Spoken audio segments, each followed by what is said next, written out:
Intuisi adalah alat yang kuat, tapi jika tak diuji dengan logika, ia bisa menjadi penjara pikiran.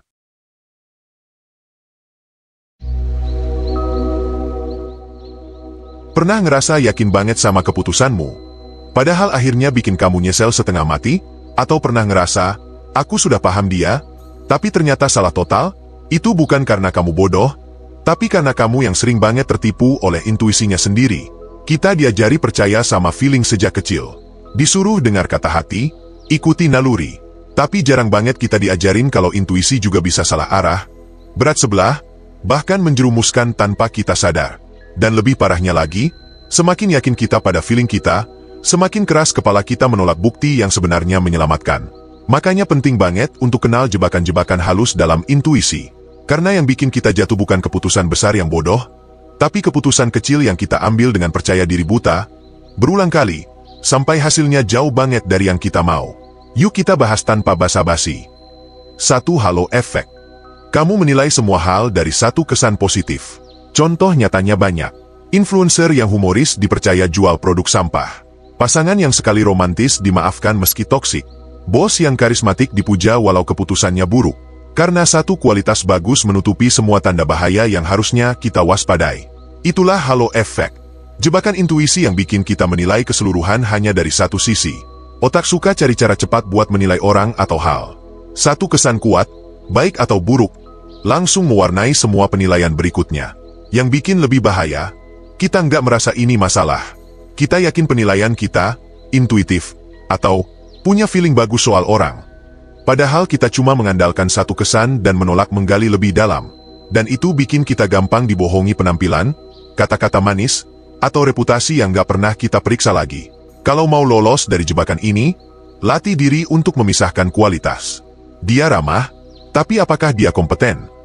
Dia salah kemarin, tapi apakah dia selalu salah? Dengan begitu, kita lebih adil, lebih jernih, dan gak gampang terseret kesan palsu. 2. Overconfident bias. Kamu terlalu percaya diri pada penilaian sendiri. Kamu pernah yakin cuma karena sering benar padahal nggak punya data kuat? Inilah jebakan klasik intuisi. Semakin sering kita benar, semakin kita malas ngecek kebenaran. Dan ironisnya, semakin pintar seseorang, seringkali semakin parah bias ini, karena dia kebanyakan dapat validasi sebelumnya. Overconfident bias bikin kita menolak kritik, meremehkan risiko, dan gagal melihat sudut pandang lain. Dan bahayanya, ini bukan sekadar salah langkah sekali, tapi pola yang bisa menghancurkan hidupmu perlahan. Kita jadi buta pada tanda bahaya hanya karena perasaan bilang aman. Dan yang lebih licin, otak itu suka menulis ulang cerita supaya keputusan bodoh kelihatan masuk akal. Banyak yang kena perangkap ini karena manusia memang gak suka bilang, aku gak tahu. Ego kita lebih suka merasa kompeten daripada benar-benar kompeten. Dan dunia sekarang, dengan semua motivasi palsu tentang selalu percaya diri, makin bikin kita menutup telinga pada keraguan sehat. Jadi, kalau mau lebih tajam, latih diri buat berhenti sejenak dan bertanya, apa alasanku percaya diri? Buktinya apa?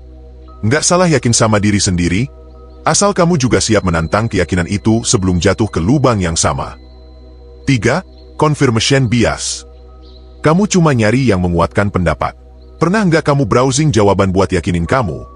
Bukan pertanyaannya, ini jebakan halus yang sering banget kita anggap wajar, confirmation bias.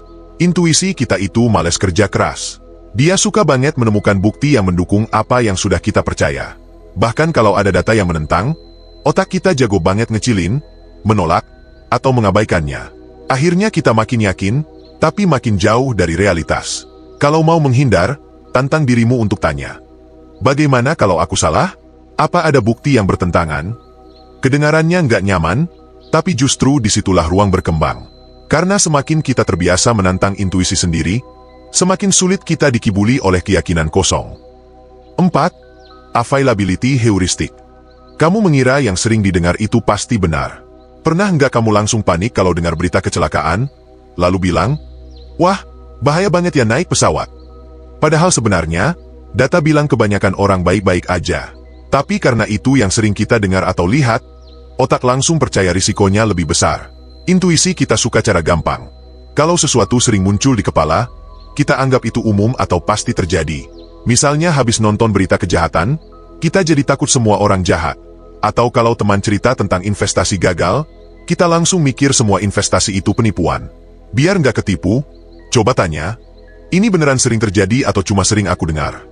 Karena hal yang gampang diingat belum tentu lebih penting atau lebih nyata. Kadang itu cuma efek cerita yang heboh atau berita yang berulang-ulang. 5 Gamblers Fallacy. Kamu mengira pola acak pasti seimbang. Pernah mikir, udah sering gagal, pasti kali ini berhasil. Atau, udah menang terus, pasti abis inisial. Itulah jebakan Gamblers Fallacy. Otakmu salah kira kalau kejadian acak harus imbang dalam jangka pendek. Intuisi kita nggak suka hal yang tampak nggak teratur. Dia mau cari pola biar merasa aman dan bisa menebak masa depan. Jadi saat hasil undian muncul merah 5 kali, kita yakin berikutnya pasti hitam. Padahal kalau benar-benar acak, hasil sebelumnya nggak ngaruh sama sekali. Jebakan ini bikin orang bikin keputusan bodoh di kasino, investasi, bahkan dalam hubungan. Mereka terus coba menebak giliran berikutnya berdasarkan pola palsu. Cara menghindarinya? Sadari kalau tidak semua hal bisa diprediksi dengan insting. Tahan diri untuk tanya, apa ini benar-benar pola? Atau aku cuma mau melihat pola di mana nggak ada? 6. Emotional reasoning. Kamu mengira perasaan itu fakta. Pernah ngerasa, aku takut, berarti ini pasti berbahaya? Atau, aku nggak nyaman, berarti ini salah? Itulah emotional reasoning. Jebakan di mana otakmu salah mengira emosi sebagai bukti kebenaran. Perasaan memang sinyal penting, tapi bukan selalu kebenaran objektif. Takut bukan selalu berarti ada bahaya. Malas bukan selalu berarti hal itu buruk. Intuisi kadang narik kesimpulan pendek. Kalau aku ngerasa begini, pasti faktanya juga begitu. Padahal seringkali perasaan itu cuma reaksi, bukan bukti. Biar nggak kejebak, coba pisahkan. Aku merasa begini, tapi apa benar keadaannya seperti itu?